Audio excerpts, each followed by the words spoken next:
মঙ্গলবার জাতির উদ্দেশ্যে দেয়া ভাষণে ফেব্রুয়ারিতেই জাতীয় নির্বাচনের ঘোষণা দিয়েছেন প্রধান উপদেষ্টা। জানিয়েছেন, তফসিল ঘোষণা করতে দ্রুতই নির্বাচন কমিশনকে চিঠি দেয়া হবে। আগামী রমজানের আগে 2026 সালের ফেব্রুয়ারি মাসে জাতীয় নির্বাচন অনুষ্ঠানের আয়োজন করেন।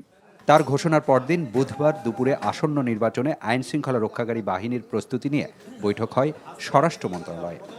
বৈঠক শেষে স্বরাষ্ট্র উপদেষ্টা জানান, সেনাবাহিনী সহ নির্বাচনে 8 লাখ আইন শৃঙ্খলা রক্ষাকারী বাহিনীর সদস্য দায়িত্ব পালন করবেন।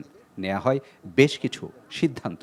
একটা ডিসিশন নিয়েছি, এটা স্যারের ইনস্ট্রাকশনের থেকে। এই ডিসিশনটা হলো, আমরা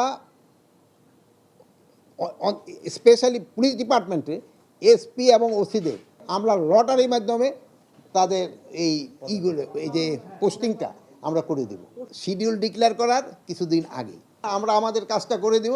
তারপরে যদি নির্বাচন কমিশন চায় যে তারা আরও চেঞ্জ করতে চায়, তারাও করতে পারবে।